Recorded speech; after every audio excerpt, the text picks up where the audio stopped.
Bandiraɓe no mbaɗɗon, bonjour. Je veux d'abord brièvement me présenter. Ok. C'est bon? Tu t'entends, Gaspard? C'est bon. Oui, mais bon, attends, on va faire juste... Ok, Monsieur Diop, vous pouvez vous présenter? Je commencerai brièvement pour la bandiraɓe, rewɓe worɓe mawɓe sukaɓe, hettoɓe goɗɗo lefol enen haala, yeɓeɓe ɗum mi salmini on moni kala inde mum e yettode mum. Je vous remercie, je vous salue. Je vais me présenter brièvement. Je m'appelle Mamadou Samba Diop, dit Moutoudo. Je suis alpulaar, c'est-à-dire celui dont la langue maternelle est le pulaar. Je suis né en Bagne, Mauritanie. Bagne, c'est une capitale départementale dans la région du Bragna, près du fleuve Sénégal, en 1942, ou tout au moins vers 1942. Mon père, Samba Diop, était un ancien chef du village. Ma mère, Dieynaba Diop, une ménagère. Je suis issu d'une famille que l'on appelle en pulaar Soubalbé. Soubalbé signifie les pêcheurs. Le singulier, c'est Tchoubalo. Parce que la société alpulaar a une stratification sociale depuis la vallée du Nil jusqu'à la vallée du Sénégal. Donc les castes ont constitué jusqu'ici le socle de notre civilisation.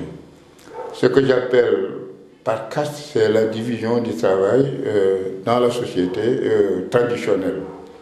Ceux qui s'occupaient donc des produits halieutiques, la pêche précisément, s'appellent les pêcheurs. Ceux qui s'occupent de l'élevage s'appellent les Fulbé, singulier Poulo. Ceux qui s'occupent de la métallurgie s'appellent les Wayloubé, etc. Les doctes islamiques s'appellent les Torobé, les guerriers, les Sedbé. La société pulaar donc avait un socle castal. Mais toutes les castes ont comme dénominateur commun la langue pulaar. Et il y a même une particularité, c'est que chaque caste dans la société pulaar a sa propre culture. Mais ça, c'est un autre problème. Quand j'aurai abordé un jour un volet que l'on appelle la culture pulaar.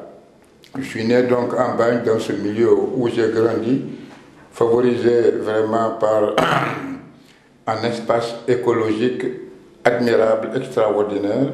La désertification a fait disparaître la faune et la flore. Mais dans cet espace, justement, où on était éduqué pour la liberté, on était éduqué pour respecter la parole donnée, on était éduqué pour respecter son prochain, on était éduqué surtout pour honorer l'étranger. J'ai grandi donc dans ce milieu, et comme mon père était chef de village, et comme chaque année, il fallait qu'il y ait un certain nombre de jeunes qui devraient être inscrits à l'école, et il a commencé par moi. Et c'est comme ça que je suis allé à l'école française. Alors en 1949, j'étais encore très jeune, j'étais sous un grand hangar au bord du fleuve Sénégal. Notre premier maître, je ne connais que son prénom, c'était un Sow. On a eu un deuxième encore maître, un Sow, mais il était soninké. On a eu aussi un maître à l'école primaire très dynamique, Moustapha Dieng, très dynamique, très actif, qui nous a appris beaucoup de choses. Et on a eu un maître, Bokomidi Karas. Il était un préfet au niveau du Sénégal, de Rufisque. Et on a eu Youssouf Gueye, le grand martyr, que le régime de Maoué a assassiné à Walata. Youssouf Gueye m'a enseigné en Bagne. Ils nous ont bien formés. Et ensuite, j'ai obtenu une certificat d'études primaires élémentaires en 1956. J'étais obligé d'aller à Bogué, parce que Bogué, c'était la capitale régionale. Et nous avons eu aussi là-bas un maître qui s'appelait, je ne connais que le sobriquet qu'on lui avait collé, Ndapa. Il était court, voilà, mais aussi en Wolof, extrêmement dynamique. À Bogué, je suis allé à Saint-Louis du Sénégal. parce que Saint-Louis, à l'époque, c'était la capitale du Sénégal et la capitale de la Mauritanie. Vers les années 1956, j'étais inscrit au collège technique de Ndiolofène. J'étais chez Ndiaye Abdoul Doro, un député régional, un homme très affable, très accueillant. Et j'ai fini aussi par rejoindre la maison de Mamou Samboli avec Gorky Sarr, qui est actuellement un ingénieur de PTT, et un neveu de Youssouf Gueye, Papa Gueye, qui est actuellement là en France. Et de là, Mamou Samboli, qui était un grand homme politique, un ministre des Finances, président de l'Assemblée nationale, qui a mené des luttes respectables pour notre identité culturelle. Et de Saint-Louis, c'est de là que j'ai milité en parti d'opposition. J'étais encore jeune, qui s'appelait le PAI, le Parti africain de l'indépendance, dirigé par le docteur en pharmacie Majmoud Diop. J'étais formé par Amadou Malik Gaye, que beaucoup de Polaros oublient aujourd'hui. L'association pour la renaissance du Polar du Sénégal a été créée par Amadou Malik Gaye. C'était le premier administrateur de la France d'outre-mer, formé ici même à Paris, après le baccalauréat. Il devrait être affecté en Guyane. Il a préféré depuis 1956 créer ici même à Paris une association qui s'appelle l'AJP, l'Association pour la jeunesse polaire. Et c'est lui, et l'ancien président de la République du Sénégal, Léopold Sédar Senghor, qui venait au boulevard 69 boulevard Poniatowski pour enseigner le polar aux jeunes étudiants de l'époque. La plupart étaient encore membres de la FEANS, la Fédération des étudiants de l'Afrique noire en France, une organisation qui a beaucoup joué pour l'indépendance et l'unité de l'Afrique. Bref, à Saint-Louis donc, j'étais militant du PAI, encadré par Ahmed Malik Gaye, encadré aussi par Tidjani Bayli, un professeur de français. Alors, on nous apprenait le marxisme-léninisme à l'époque. Donc... Excusez-moi, M. Diop, je vais quand même vous demander, parce qu'on est dans votre histoire politique là, quand vous étiez enfant, au village... Au village, d'accord. Ce que j'ai fait là-bas. Est-ce que vous étiez à côté du fleuve? Est-ce que les gens s'entendaient bien? Comment c'était la vie à l'époque? D'accord, j'ai bien compris. Maintenant, pour revenir sur un autre aspect de mon enfance, au bord du fleuve Sénégal, cette société alpolarienne, particulièrement le village de Mbaye, essentiellement composé de pêcheurs. Vous voyez, à l'époque, il n'y avait pas d'argent. Il y avait le troc. Au marché, vous amenez vos produits, vous les changez avec d'autres produits que vous voulez. Mais surtout, la solidarité était extrêmement développée. Dans ce village, comme la plupart des villages du Fouta, chacun est pour tout le monde est pour chacun. Vous le voyez même jusqu'à présent dans les villages du Fouta comme celui de Mbad, les maisons n'ont pas de porte. Les gens viennent, ils rentrent, ils sortent.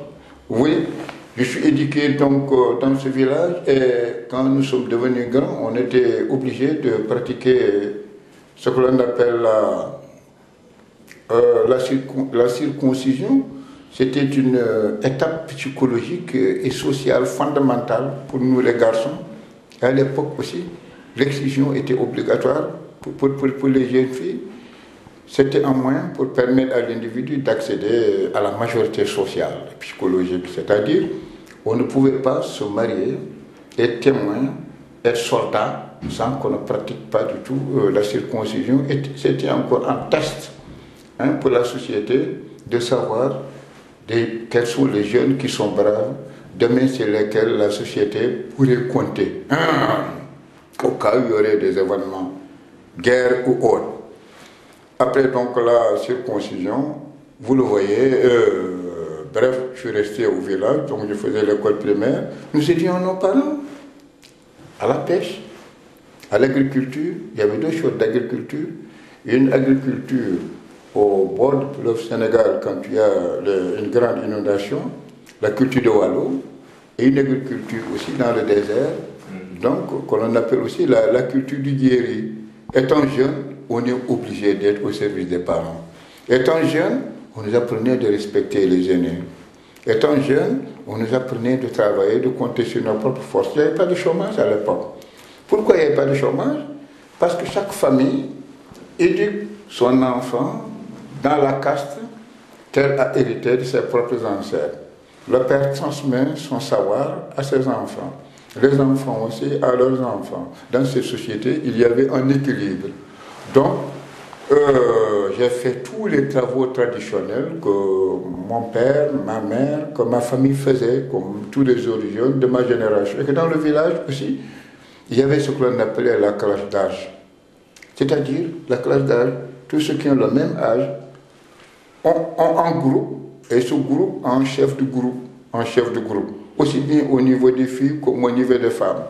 Ah, c'était beau, vous me rappelez beaucoup de choses, parce qu'à l'époque, ce que l'on appelle le Dinguirel Gourou, la place publique, pour nous, c'était l'école primaire, c'était l'école secondaire, c'était l'université, parce que c'est dans cette place publique que l'on apprenait à manier la langue, que l'on appelait les jeux, qu'on apprenait la poésie traditionnelle, et surtout que les garçons et les filles essayaient de se connaître, voilà, et de s'adapter aux réalités. Mais vous savez, quand on dit que la femme africaine est opprimée, je ne crois pas beaucoup à ça, parce qu'à l'époque, dès le crépuscule, les jeunes filles quittent leur famille, se retrouvent à la place publique avec les garçons jusqu'à l'aube.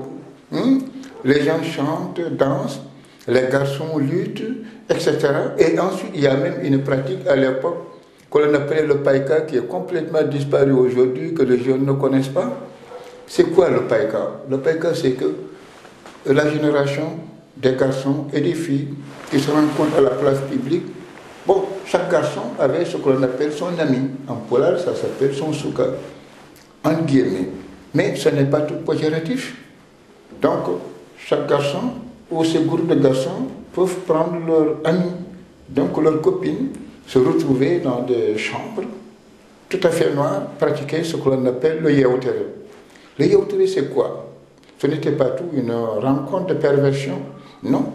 C'est une rencontre où on développait sa propre langue. Par exemple, un garçon et une fille se retrouvent, là c'est ma copine, on se couche, j'ai le droit de placer ma main sur votre corps ou mon pied sur votre corps, mais ça s'arrête là. Alors qu'est-ce que nous faisons? C'est un concours. Chacun doit démontrer qu'il connaît la langue mieux que les autres. Par exemple, la fille peut dire, mais, comme Hakuni Bioni, Mantela Jolie et Bordeaux, on a l'aide de mon côté. La fille peut dire par exemple, en Mantela Jolie, où nous sommes actuellement en France, et Bordeaux, il y a combien d'arbres? Il faut que le garçon réponde. Le garçon dira, il y a des arbres. Un grand arbre et un petit arbre, en point. Alors, la fille peut aller encore à l'attaque. Eh bien, si ton beau-père te dit de lui construire un bâtiment en beurre, qu'est-ce que tu vas faire? Des mottes de beurre. Alors, le garçon peut répondre, je dirais à mon beau-père d'aller me bouger les rayons du soleil. Comme ça, je lui construirai ce bâtiment-là en mode de beurre, etc., etc., etc. Donc, chacun cherche à avoir le dessus sur l'autre. Voilà ce que l'on pratiquait dans ces chambres noires, où les parents, où les marabouts, les personnes âgées, savaient bien que des filles et des garçons se retrouvent dans des chambres noires, mais personne ne s'inquiétait, parce que c'est là que nous développions notre propre culture, ce que l'on appelait le païka à l'époque. Il fut donc éduqué dans ces sociétés où l'on apprenait à respecter la femme, son intégrité, où aussi les femmes apprenaient aussi à respecter l'homme, où il y avait un certain équilibre. Jusqu'à 6 heures du matin, si c'est la femme qui gagne, elle déchire le boubou du garçon. Le lendemain matin, quand le garçon se promène dans la rue, et que le village voit que son boubou est déchiré, c'est un tollé de critiques qui est développé contre lui. Parce qu'il ne sait pas parler sa langue. Voilà comment on éduquait nos gens d'hier. Bref, j'ai grandi donc dans cette société, entre le Djeri et le Wallo, où j'ai pratiqué ces métiers, où je partais aussi à l'école française, où aussi on m'apprenait à abandonner ma culture et à être français. Parce qu'à l'école primaire de l'époque, dès qu'on arrivait à l'école, il y avait un petit bâton que l'on appelle le symbole. C'est-à-dire que dès que vous entrez en classe, là, on ne parle pas votre langue maternelle, vous ne parlez pas votre langue maternelle, vous êtes obligé de parler le français. Alors, Si un garçon oublie, il parle sa langue maternelle, celui qui a le symbole lui dit tiens le symbole.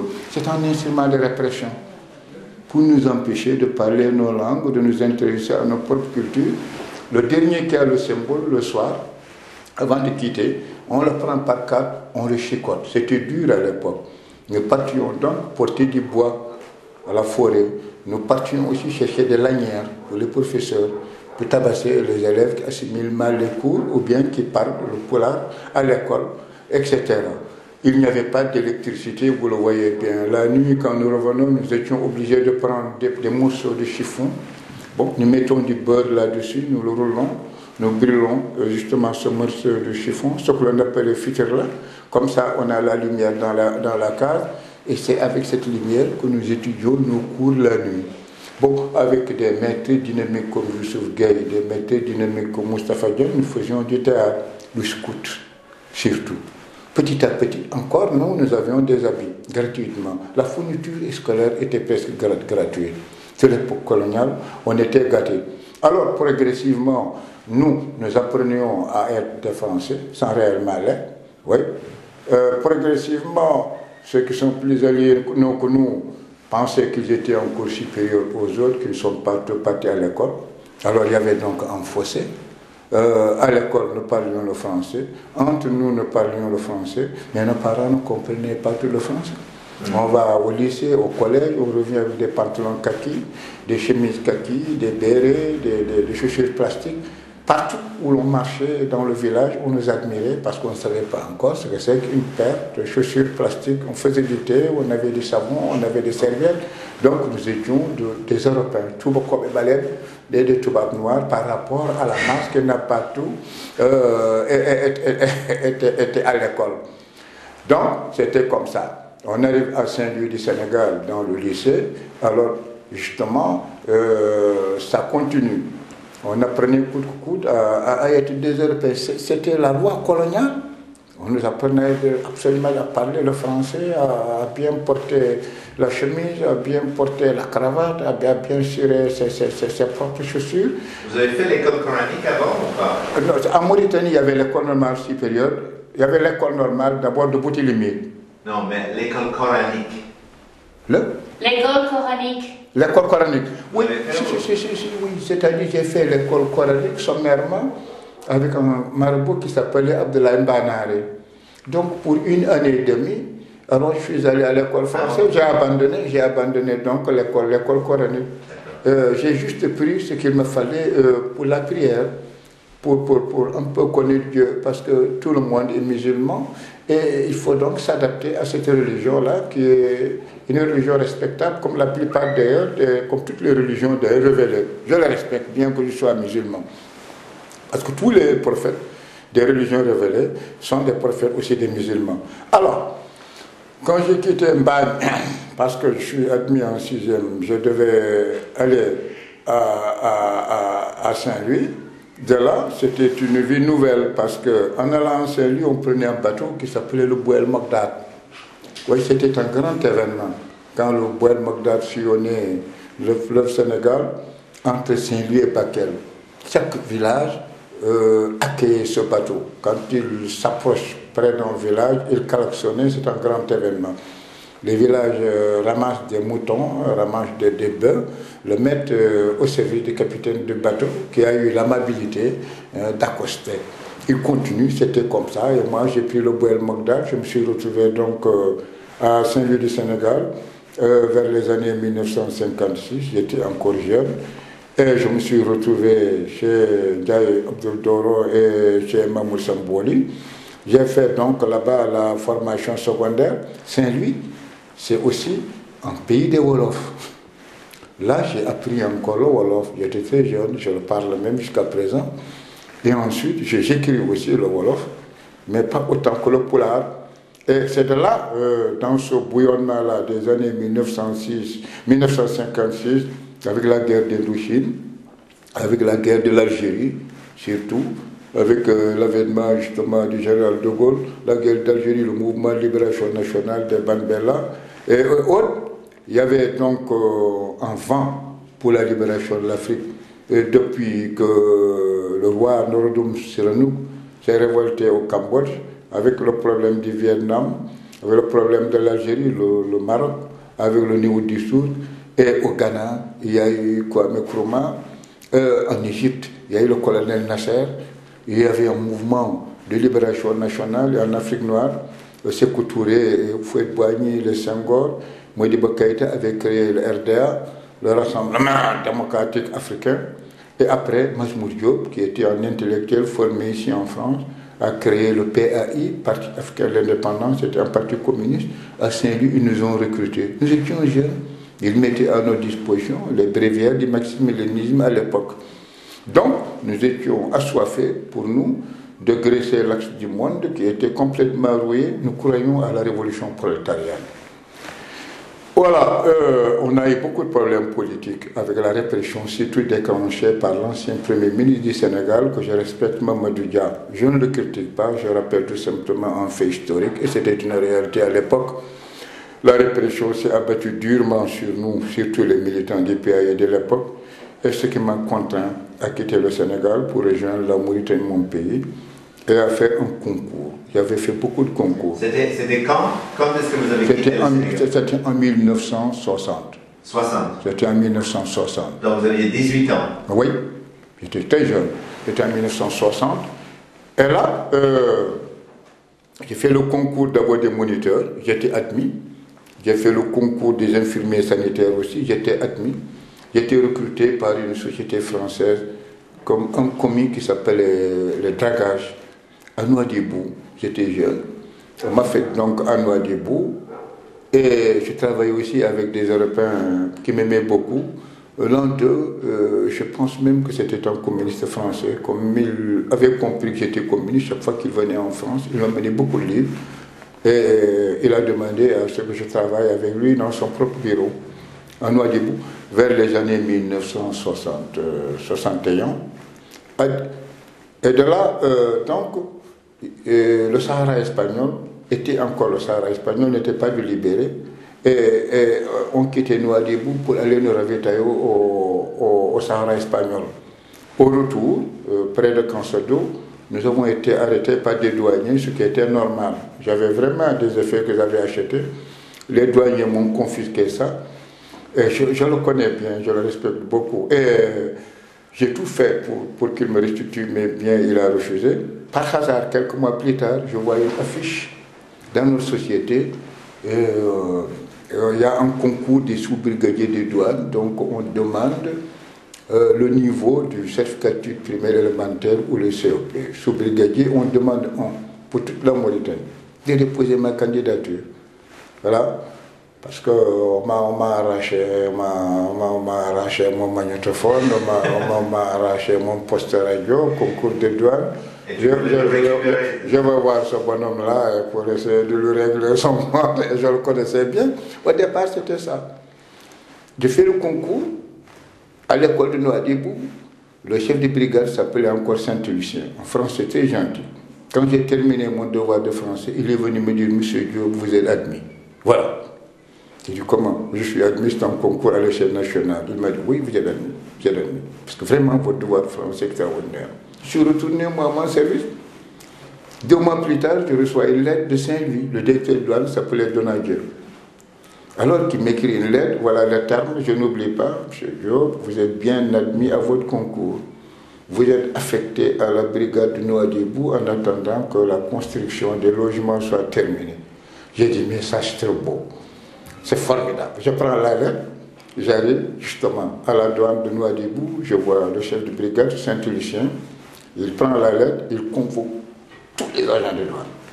Il leur dit à partir d'aujourd'hui, M. Diop est admis à son concours de sous-brigadier de douane, retenez bien, je vais le former et il va devenir votre chef. Et j'ai vu l'agent qui avait confisqué mes biens là, il est là. J'ai dit, mais ce bonhomme-là, je vais avoir confisqué mon magnétophone et mon poste radio, maintenant je suis son chef, c'est vraiment intéressant. Alors, il me forme, je suis devenu donc chef de brigade, on me donne l'uniforme. Tu as vu le képi, le galon, le pistolet, tout. On met une voiture, un chauffeur à ma disposition. Je suis devenu chef tout de suite. J'ai dit, mais c'est vraiment intéressant ce service-là. Alors, Je convoque tous les services, ils arrivent. Ici, le moule, il arrive, il se met un garde-boue. Chef, vous voyez, vous m'excusez, maintenant vous êtes non chef. Je dis, j'ai bien compris, ça c'est le passé. C'était normal, c'était votre boulot, que vous fassiez d'une certaine façon, je ne vous en veux pas. Maintenant je suis chef, nous allons travailler, respecter la réglementation, le code de douane, ça va, je pardonne, je suis devenu chef, j'ai oublié. Alors qu'au départ, je voulais régler des comptes. C'est comme ça que je suis devenu donc sous-brigadier de douane. Et on m'a affecté à Nouadhibou, mais en sous-brigadier de douane rouge, communiste. J'étais mêlé à toutes les luttes. D'abord la MIFERMA, une société d'oppression, d'exploitation de bois, de minerais de fer de Mauritanie. Les syndicats locaux. Et je suis devenu le secrétaire général du syndicat national des douaniers de la Mauritanie. C'est à ce titre, justement, que j'ai été sélectionné par Fan Malik, qui était à l'époque secrétaire général du syndicat national des douaniers de Mauritanie. Et Kani Liman, un grand professeur d'histoire, qui était affecté à Genève, c'était le directeur adjoint du BIT, et avec un formateur aussi du BIT qui s'appelait M. Dofal. J'ai été recruté pour aller en Union soviétique faire une formation syndicale à l'école internationale des militants d'Afrique, d'Asie et d'Amérique latine parce que j'étais un syndicaliste et un douanier rouge, communiste, contestataire. C'est du jamais vu. Et à l'époque, j'étais communiste, il y avait même une doctrine que j'avais créée qui s'appelait le mourtedoïsme. Justement, mon nom mourtedo veut dire un révolté. Un rebelle contre toutes les formes justement d'injustice, d'oppression et d'exploitation. Et encore, moi je n'ai jamais vécu le racisme des Maures blancs en Mauritanie. Je préfère le dire et le répéter à haute intelligible voix, parce que je n'ai travaillé que chez les Maures. J'ai été traité en homme et j'ai été partout bien respecté. Le racisme que j'avais dénoncé, c'est le racisme de l'État mauritanien, de l'indépendance en nos jours. Okay. Juste parce que je voulais discuter de l'indépendance. Parce que cette période, 1960... Non, je viens au problème. C'est-à-dire que voilà, le problème c'est que j'ai bien compris votre question. Moi, je suis rentré en douane en 1961, un an après l'indépendance de la Mauritanie. Voilà. Donc, mon premier poste de douane, c'était d'abord Nouadhibou. Je suis devenu syndicaliste, mêlé à tous les mouvements syndicaux, et même vice-président de l'union locale, parce que le président de l'époque s'appelait Brahim Haïmoud, qui travaillait justement à la MIFERMA, société de minerais de fer de Mauritanie. Donc, nous défendions les travailleurs. Vous voyez bien un douanier, chef de brigade, commandant de brigade de douane qui défend les travailleurs, c'est quand même bizarre. Dans l'histoire de la Mauritanie, comme un poste indépendant. Mais c'est surtout ma formation politique, de marxiste, de léniniste, de combattant pour l'indépendance de l'Afrique.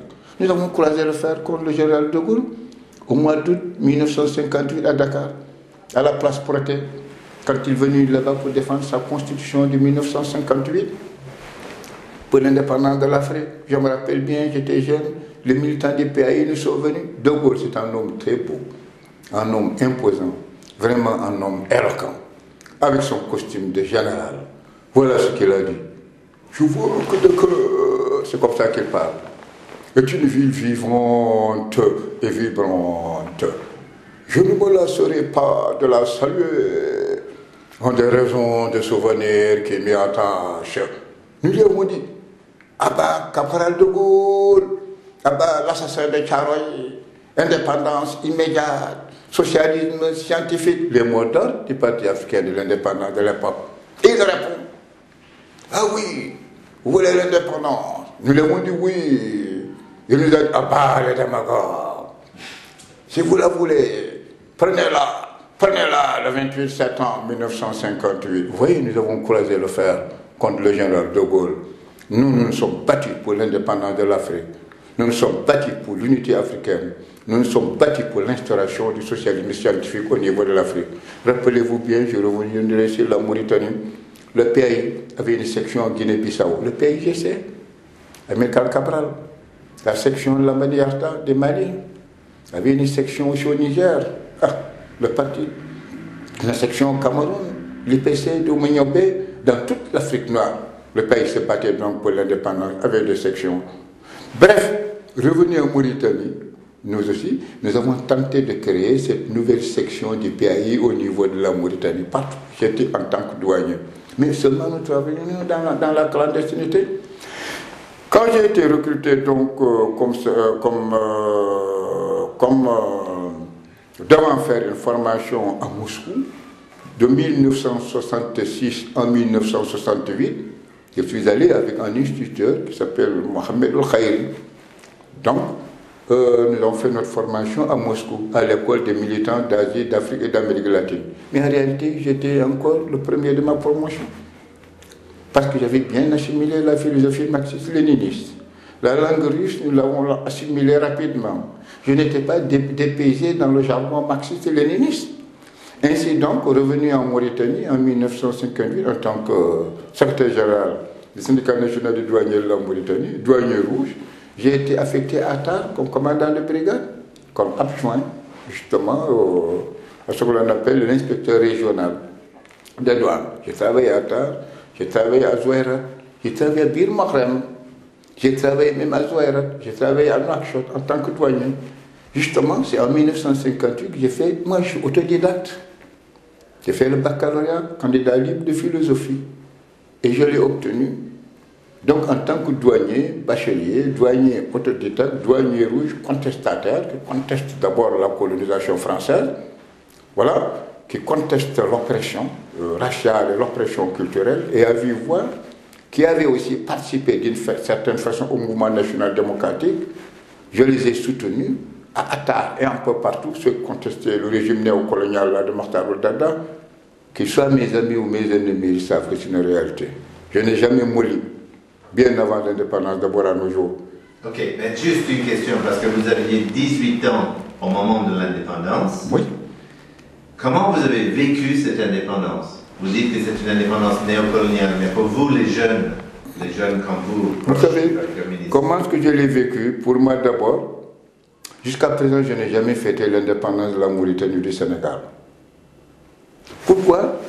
Et quand je dis que c'est une indépendance néocoloniale, j'insiste sur ces termes. Mais d'abord, comment la Mauritanie ou le Sénégal ou les États francophones ou autres ont acquis cette indépendance sous le régime du général de Gaulle après la signature des accords d'Évian en Algérie? C'est parce qu'il y a eu une contestation très forte. Quand de Gaulle est venu présenter sa constitution, c'est son droit le plus absolu. Il a convaincu ou il a corrompu la plupart des autorités politiques administratives. Donc, le 28 septembre, sa constitution devrait être votée. Ceux qui disent oui partiront avec de Gaulle dans un ensemble que l'on appelle la communauté franco-africaine. Ceux qui diront non, eh bien, quitteront cet ensemble et seront boycottés par la France. Voilà. La Mauritanie faisait partie, comme le Sénégal, de ces pays qui ont dit oui. Seul Sékou Touré a préféré, lors du vote de la Constitution, je répondais à votre question, je n'ai pas tout oublié, à dire, nous, peuple de Guinée, nous préférons la pauvreté dans la liberté que l'opulence dans l'esclavage. Le 28 septembre 1958, le peuple de Guinée dira non à De Gaulle. C'est un non historique. J'ai eu un problème. Donc, pour nous, nous allons faire la campagne pour le non. Et j'étais jeune, je suis retourné dans mon propre village, dire à tous les gens de dire non à la Constitution. Mais alors, je viens maintenant à l'indépendance. 2 ans, la Guinée, boycottée par la France, la Guinée, aidée, soutenue par les pays socialistes, a eu un rayonnement international, à l'ONU et ailleurs. Les Senghor et d'autres qui avaient trahi, qui avaient refusé de dire, comment dirais-je, non à l'indépendance, avaient regretté, mobilisé leur peuple justement pour imiter la Guinée, parce qu'il y avait une pression. Le PRA, le Parti Rassemblement Africain au Sénégal, il y avait le Parti du Cheikh Anta Diop, le BMS au Sénégal, il y avait le PAI, des forces politiques et autres, le mouvement des femmes, les syndicalistes qui exigeaient l'indépendance du Sénégal. Senghor a quitté avec Mamadou Dia et son équipe pour venir négocier une sorte d'indépendance ici en France. De Gaulle a accepté, mais suivant ses conditions. Monsieur Michel, mais lesquelles? Comment j'ai vécu l'indépendance de la Mauritanie? C'est maintenant que je vais répondre à votre question. De Gaulle a dit à Senghor, je vais vous donner une indépendance qui s'appelle indépendance par le processus de transfert de compétences. Beaucoup de jeunes qui sont nés ne connaissent pas tout, le libellé officiel de l'indépendance de nos propres pays, en Mauritanie comme ailleurs. Mais qu'est-ce que cela veut dire? Senghor qui était agrégé en grammaire, poète, président de la République du Sénégal, qui parlait de sa philosophie de la négritude, ne savait pas ce que cela signifie. De Gaulle lui a expliqué que cela signifie que je donnerai l'indépendance au Sénégal, mais son armée sera divisée en 3 parties. Une partie pour la France, une partie pour la communauté franco-africaine, une partie pour le Sénégal. Le Sénégal sera indépendant, mais n'utilisera que la langue française. Le Sénégal sera indépendant, mais attention, sur le plan économique, d'abord, le Sénégal dépendra de la France. Le Sénégal sera indépendant, mais diplomatiquement à l'ONU, le Sénégal ne prendra jamais position contre la France. Jamais. S'alignera toujours sur les positions françaises. Voilà, le Sénégal sera indépendant, mais n'aura jamais sa propre monnaie. Voilà les 5 conditions que le Sénégal a acceptées, que l'on appelle indépendance par le processus de transfert de compétences. L'indépendance a été négociée ici pendant 3 mois. Les Senghor et sa délégation reviennent au Sénégal, le peuple qui les accueille à l'aéroport. J'étais jeune, je suis allé aussi les accueillir. Où est l'indépendance? Ils ont pris les cartables. Ça est là dans nos cartables. Nous avons dit l'indépendance dans les cartables. Ce n'est pas une véritable indépendance. C'est cette indépendance-là que Makhtar Oudada a négociée. 28 novembre 1960, l'indépendance de la Mauritanie a été proclamée sous une tente en plein Nouakchott, au milieu des dunes de sable. Et voilà ce que Makhtar Oudada a dit au général de Gaulle. À l'époque, il y avait encore les revendications marocaines qui planaient sur notre pays. Mon général, le général des généraux, vous l'homme du 18 juin, vous l'homme du 13 mai, je vous assure qu'en tout état de cause, la Mauritanie entend réaliser son destin au sein de la communauté franco-africaine. Vous le voyez bien. Donc, une indépendance néocoloniale, une indépendance inconditionnelle, une indépendance qui n'est pas une indépendance. C'est pourquoi je ne crois pas tout à l'indépendance de ces États, comme le Sénégal là, et la Mauritanie. Je ne l'ai jamais fait. Je l'ai mal vécu. Parce que l'indépendance a été mal faite. Je l'ai mal vécu parce qu'il n'y a pas eu une bonne décolonisation. Je l'ai mal vécu parce qu'on a décolonisé pour mieux coloniser. Je l'ai mal vécu parce que le peuple mauritanien ne s'est pas tout battu pour son indépendance. Même s'il y a eu dans Nakhta, dans le nord, qui avait contesté, même s'il y a eu quelques mouvements dans le sud qui avaient bougonné contre la France, je veux dire que c'est une indépendance octroyée sur un plat d'or. Voilà pourquoi je ne fais pas cette indépendance. C'est différent de la Guinée-Bissau, c'est différent de l'Algérie et de la Tunisie. C'est fondamentalement différent de ce qui s'est passé en Angola, en Afrique du Sud, au Mozambique ou ailleurs.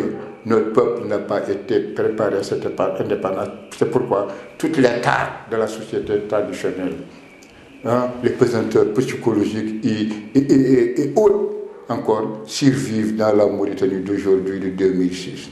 J'ai mal vécu cette indépendance. Voilà comment je réponds à votre question. Okay.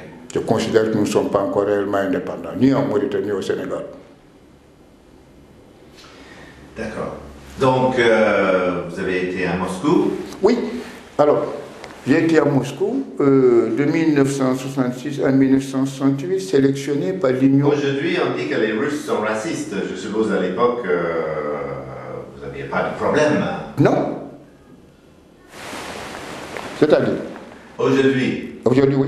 On dit que les Russes, oui, les gens de l'Est, souvent, ils sont racistes contre les Africains. Oui, oui, je sais. Mais à l'époque... Non. À l'époque, il faut reconnaître une chose. À l'époque, les Russes ou les Soviétiques ont d'abord fait un travail extraordinaire à l'égard de tous les pays du tiers-monde. Ils les ont soutenus d'abord pour la libération. C'est positif. Il y a eu des tares. Il y a eu vraiment des aspects négatifs que nous avons combattus là-bas quand nous avons été en Russie. C'est-à-dire que si vous ne lisez le marxisme qu'ici, sans aller là-bas, c'est le paradis. Mais quand j'ai quitté ici, je suis allé à l'Union soviétique, il m'a semblé que c'était l'enfer. Pourquoi? Il n'y a pas de liberté d'expression à l'époque. Pourquoi le régime était trop policier? Pourquoi Parce que les Russes ne connaissaient pas encore tous les Noirs de l'Afrique noire. Pourquoi il y avait trop de préjugés, des choses vraiment inacceptables? Pourquoi il y avait une sorte de xénophobie? Il n'y a que l'État qui faisait un effort. Mais au niveau du peuple, il y avait encore énormément de problèmes. Du racisme, oui. Nous avons beaucoup vécu le racisme en Union soviétique. Ils appelaient même les Noirs Tchorni Maïmoun. Vous imaginez? Les singes noirs, etc., etc. Mais ça, nous pouvions le supporter par rapport à ce que l'État russe a fait. Nous inviter, nous donner des bourses, nous habiller, voilà, nous donner des logements, accélérer le processus de notre formation et de notre conscience politique.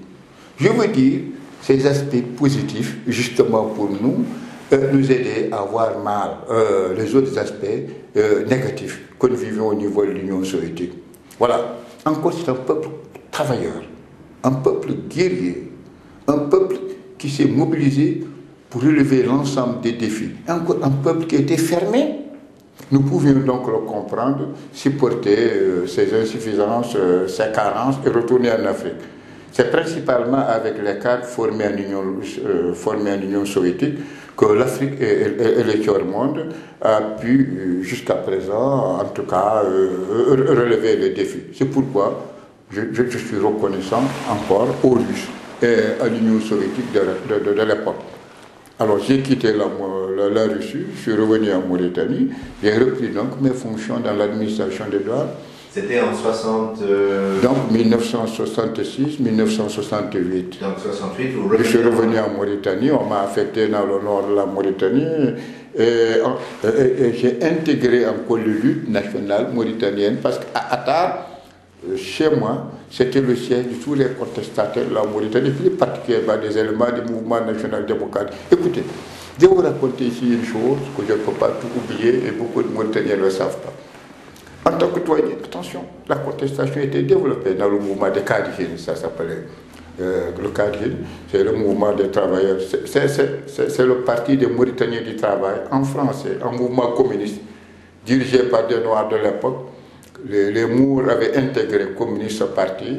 Il y a eu une dissidence. Ils ont créé un parti en récupérant le même mot, mais en l'arabisant, en l'appelant le PKM, le parti des Kadjins, qui voulait dire le parti des travailleurs mauritaniens. Mais ce parti des Kadjins était dynamique.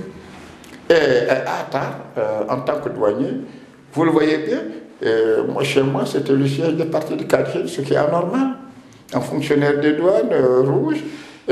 Ma maison, c'était le chef des Kadjins du mouvement national démocratique. Et l'État le savait, le service de renseignement le savait. Seulement, moi, je m'entendais beaucoup avec le peuple mour. Partout où je suis là pour travailler, mais pas pour réprimer. Chaque fois que je peux aider les gens, je les aide. Ma maison, mes voitures sont à la disposition des gens. J'ai acheté une Land Rover à 1 million de francs CFA.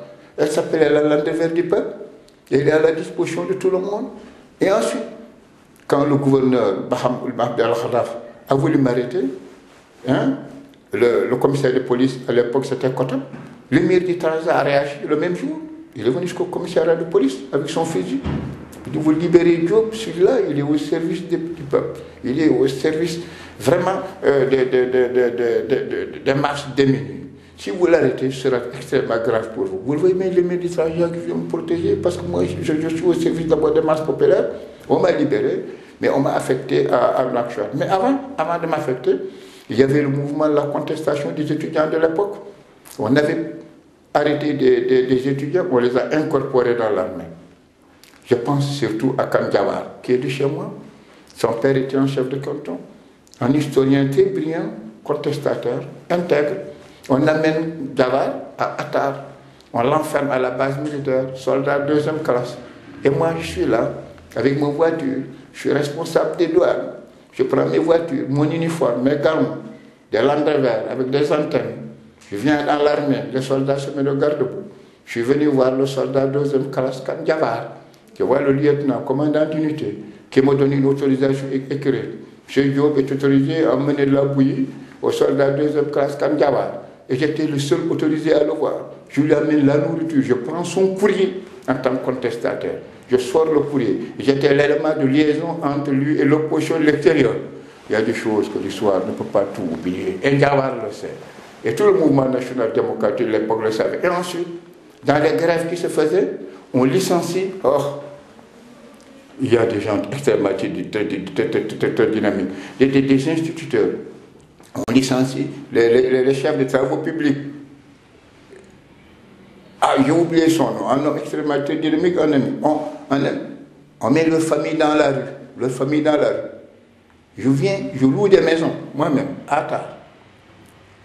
J'intègre les familles dans leurs maisons. Je le dis tout le temps que je vivrai, tant que je suis là, personne ne pourra vous humilier.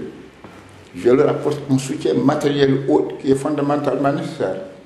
L'État m'a fait Dakar et Agjuge. J'ai fait le même travail aussi à côté de l'opposition. Bref, j'ai quitté Agjuge, on m'a affecté à Nouakchott. De Nouakchott, j'étais marié. Comme j'avais déjà le baccalauréat, il y avait Soumaré Diaramona, que je remercie d'ailleurs beaucoup, qui était ministre des Finances et ami de mon père, docteur Si, ancien directeur de la santé. J'ai posé le problème de me donner une autorisation pour aller faire des études supérieures en Union soviétique. J'ai obtenu justement cette autorisation. Je suis venu avec ma femme une année ici en France parce que j'étais en retard. Et de là, nous avons quitté la France, nous avons rejoint l'Union soviétique. De l'Union soviétique encore, nous avons rejoint la France.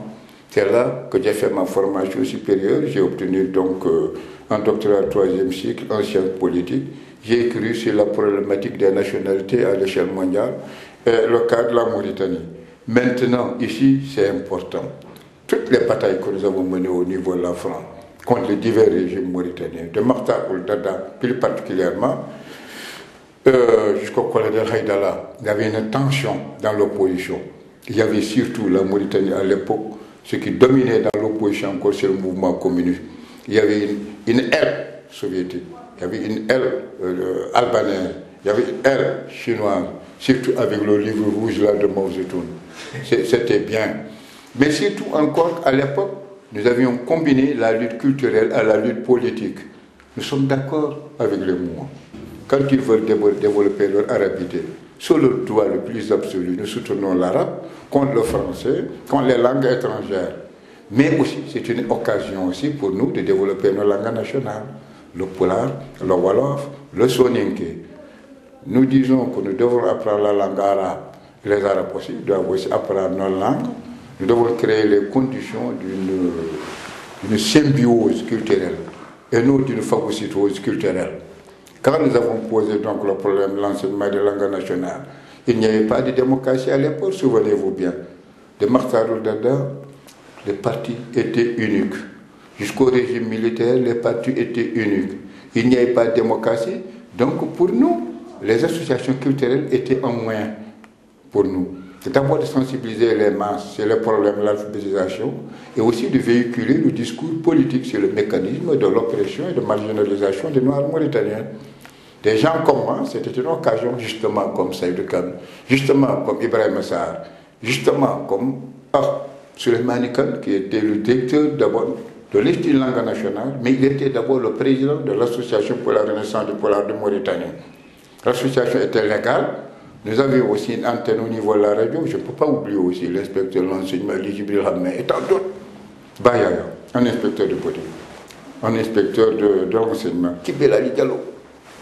Mohamed Ghaliba, Kibel Ali Diallo, il est décédé. C'est-à-dire les grands pionniers, qui ont développé la lutte culturelle au niveau de la Mauritanie. La lutte culturelle comme un moyen de conscientisation politique de nos masses opprimées. C'est un phénomène extrêmement important. Écoutez, moi je suis étudiant, j'ai fait l'Union soviétique, je fais ici la France. Ici au niveau de la France, nous avons senti la nécessité de la langue nationale comme un instrument de conscientisation et de développement. Ici en France, dans tous les foyers, je partais faire des conférences.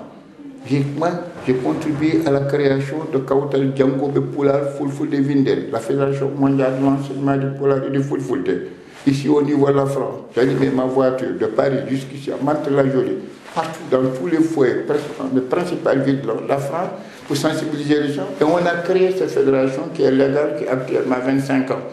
De là, dès que je retourne en Mauritanie, des conférences à la radio, à la télévision, au Sénégal, des conférences à la radio, à la télévision, j'ai créé une poésie militante, aussi qui passait à la radio, à la télévision. Nous avons mobilisé une nouvelle génération de jeunes au service de la langue nationale, mais langue nationale comme instrument de libération nationale. Ah, c'était beau. Donc, nous avons déstabilisé le régime de Mokhtar Ould Daddah. Oui, juste, Ould Daddah, ça finit en 1974, c'est ça? Oui, le coup d'État. Après 1974, 76, voilà. 78. Donc, vous, le travail dont vous parlez ici, quand vous revenez de votre étude supérieure en Union soviétique, c'est vers quelle année? Quand je suis revenu de mes études syndicales, c'était d'abord en 1968. Oui, mais après vous êtes reparti. En 1974, je suis retourné faire des études supérieures. D'accord. En 74-76, en France. Je suis retourné encore, 76, 77, 78, 79, en Union soviétique. Après, je suis revenu encore une année ici, en France, parce que j'ai fait des va-et-vient entre la France et l'Union soviétique pour mes études supérieures. D'accord. Et dans ce va-et-vient aussi, je menais des luttes culturelles pour le développement des langues nationales. C'était le développement du Poula. Oui, pour le Poula. Mais à cette époque-là, c'était la période de la guerre entre le Maroc et... Mais très bien. Donc, en fait, cette partie-là, vous n'avez pas vécu la partie-là. Très bien. C'était une période où il y avait la guerre du Sahara. Voilà. Le Maroc et la Mauritanie qui étaient impliqués dans cette guerre contre le Polisario. Mais nous étions du côté du Polisario à l'époque. D'abord, mobiliser les masses noires massivement pour aller faire la guerre. Aller tuer des gens qui se battent pour leur propre liberté. Mais pourquoi ils ne se battent pas pour se libérer eux-mêmes au niveau de la vallée du fleuve? Donc pour nous, la guerre du Sahara était injuste. Nous étions du côté du Polisario, des gens qui veulent se libérer. Nous devons nous battre pour notre propre libérer et non pas aller tuer ceux qui veulent se libérer. Donc voilà notre discours à l'époque. J'ai fait même un poème qui s'appelle Bête pour ça, pour soutenir le Polisario. Donc nous mobilisions nos masses populaires à ne pas tout participer à cette guerre. Nous dénoncions le régime de Mokhtar Ould Daddah, que cette guerre porte préjudice à tout notre peuple, à toutes nos nationalités, à toute notre race, surtout que cette guerre est injuste. Il y avait juste. Donc, au niveau de la Mauritanie, vous avez bien fait, nous arrivons avec Seydou Kane, avec Ibrahima Sarr, avec les autres, nous quittons les facultés, soit de l'Union soviétique, Seydou Kane de la Belgique, soit de la France, moi de la France, nous nous rencontrons au niveau de la Mauritanie pour mobiliser nos masses populaires, pour l'enseignement de la langue nationale, pour l'arrêt de la guerre du Sahara, pour la solution de la question nationale, pour l'éradication de l'esclavage, je vous dis, pour le développement et la justice. Nous étions là sur le terrain, mais en tant qu'intellectuels, vous le savez, je vous rappelle, Garamsky, c'était l'un des meilleurs marxistes européens. Quand les marxistes disaient que la lutte de classe, ouais, c'est le moteur de l'histoire, quand ils privilégiaient l'infrastructure, l'aide sociale par rapport à la conscience sociale, Gramsci a dit attention, les problèmes culturels c'est important. Ceux qui maîtrisent les mécanismes culturels maîtrisent les mécanismes politiques. Quand nous l'avions alors compris, nous avons dit culture et politique. Mais le meilleur moyen de conscientiser quelqu'un, c'est d'utiliser sa langue. Si tu utilises le français ou l'arabe, à l'égard des masses analphabètes, alcoolaires, comment les aider à comprendre les problèmes et surtout se battre pour les réaliser? Nous avons fait d'abord un effort sur nous-mêmes. Nous avons compris l'aliénation que nous avions subie avec la culture française. Nous qui voulions être des blancs, nous ne pouvions pas tout l'être. Nous sommes moins encore que ce que nous étions. Il nous faut alors nous réconcilier avec notre histoire, c'est-à-dire réapproprier nos langues, c'est-à-dire tenter de connaître notre propre histoire. En nous adressant le peuple, il nous comprend le mieux et il nous suivra. Et ça a beaucoup marché. Nous avons appris notre histoire depuis la vallée du Nil à la vallée du Sénégal.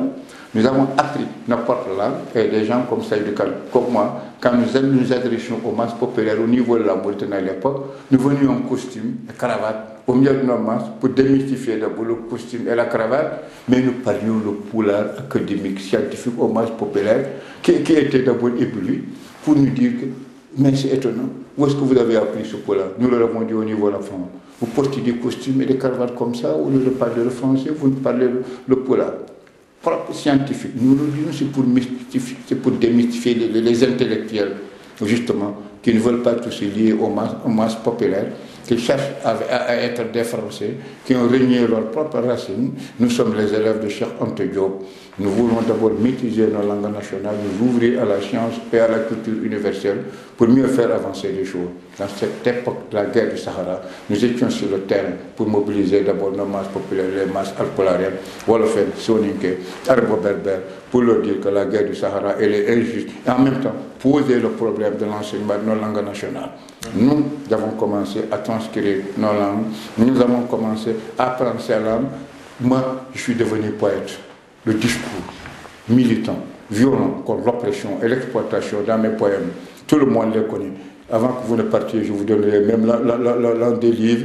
Ça nous a aidé à conscientiser nos masses populaires, à démystifier la guerre du Sahara, à démystifier les régimes militaires qui sont succédés au niveau de la Mauritanie, du colonel Louli au colonel Boussef, sont battus pour l'enseignement des langues nationales. Problème politique, égalité, éradication de l'esclavage. Problème politique, solution de la question nationale, développement de la Mauritanie.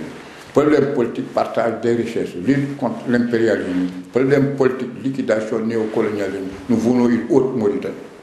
Alors là, le régime militaire ne pouvait pas nous comprendre, c'était encore la dictature.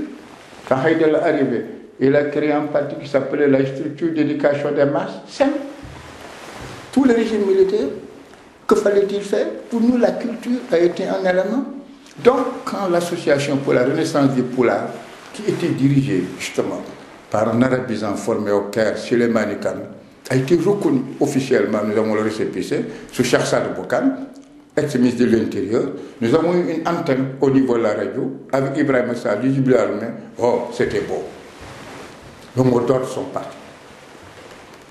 Nous ne sommes pas des sectaires en disant Poulard, nous disons Wolof, nous disons Soninké. En disant Poulard, nous disons Bambara, parce qu'il y a une minorité, langue au niveau de la montagne de l'est du pays. En disant Poulard, des gens comme ma génération, nous sommes pour aussi l'enseignement de Hassaniya. Voilà, donc, toutes les langues nationales là, du pays. Alors, qu'est-ce qui s'est passé? Nous avons mené ces luttes dans nos structures, de village en village, de quartier en quartier, les poèmes enregistrés, circulés à l'intérieur de la Mauritanie à l'extérieur, des interventions à la radio au Sénégal, des interventions à la télévision du Sénégal. Ce bouillonnement culturel a beaucoup contribué à la conscientisation des Noirs mauritaniens, des Halpolars et des Wolofs. C'est du cas de moi, du vivant de Cheikh Anta Diop qui était notre maître. Nous utilisions même la langue Wolof au niveau de la radio pour conscientiser, sensibiliser justement les Wolofs de la Mauritanie. Or, ce bouillonnement culturel, nous l'avons entretenu. Ah, M. Michel, il faut vous dire la question. Je suis obligé de le dire.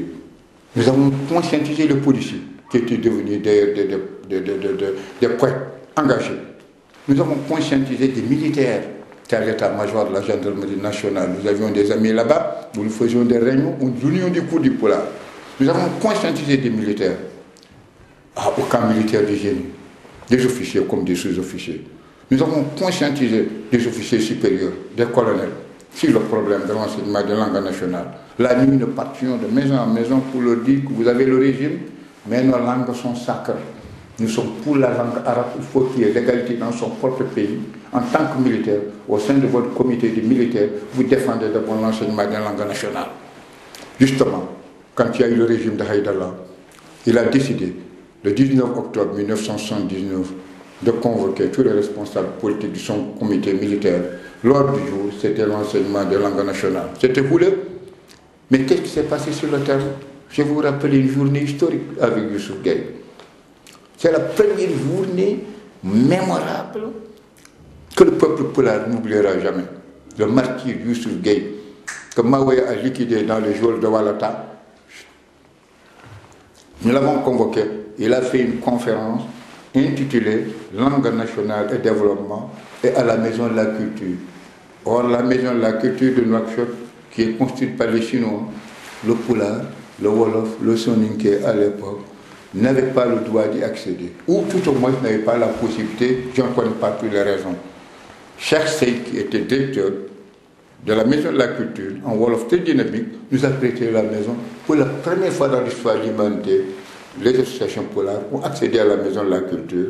Thème, langue nationale, culture et développement.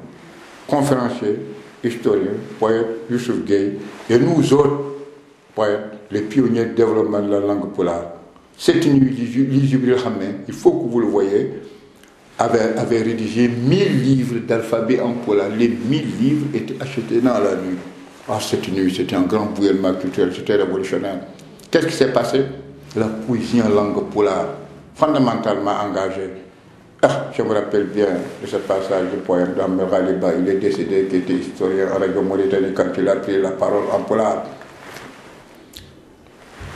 Pulaar namdi ko daratoɓe ngollo kala ko hunde mballo tabiɓe cuusal feñirɓe nundal gona fedde baafal funcoɓe ndiɓer kala biɗo ina yawa jaatiji men jarnin mo ngulɗam komin moodo heɓere ha wonten gueddiri jomlaji jaddiri monnandi cekkiri ƴakkori tupet. Les gens ont applaudi. 6 fois le peuple pulaar lui demandait de répéter ce paragraphe là de son poème. Il a répété. Je lui dis attention, arrête-toi un peu. Il m'a dit oui. Chomandi takere, Chanandi takere, Njuandi dengere, Loni de hengere. Un défi contre tous ceux qui oppriment la langue polaar, tous ceux qui veulent opprimer les langues nationales, tous ceux qui veulent nous transformer en taillables et corvéables dans la terre de nos ancêtres. Nous avons déclenché le mécanisme de la résistance culturelle. C'était beau cette soirée-là. Bref, le lendemain, le ministre de l'Intérieur nous appelle Cheikh Saad Bou, nous le respectons beaucoup. Il a dit, mais ce que vous avez fait, c'est l'insurrection culturelle, c'est la subversion. Vous avez convoqué tout le peuple polaar, vous avez dénigré le gouvernement. Nous lui avons répondu, monsieur le ministre, vous-même vous êtes alpolaar, nous vous avons invité. Vous devriez vous-même venir écouter ce que nous avons dit hier. Il n'y a pas de dénigrement, nous avons posé seulement les problèmes réels. Donc, du développement.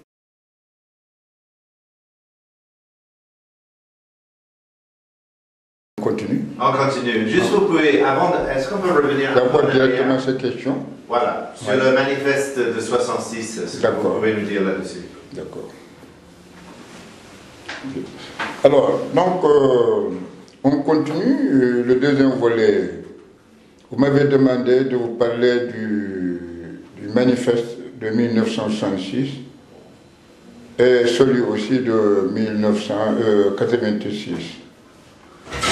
Vous savez, il y a d'abord un problème crucial sur lequel je dois m'appesantir avant d'aborder ces problèmes-là.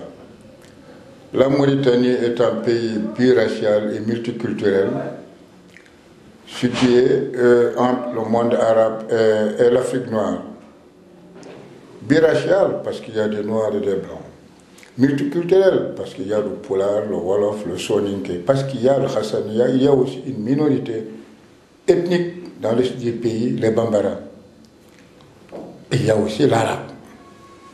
Dans ces conditions, nous aurions souhaité, depuis l'indépendance à nos jours, nous avons eu un pouvoir civil et 6 pouvoirs militaires. Jusqu'ici, ce sont des mots. Le problème pour moi, ce n'est pas que ce soit des morts. Je veux dépasser les contingences raciales, linguistiques ou autres. Moi, je veux les dépasser.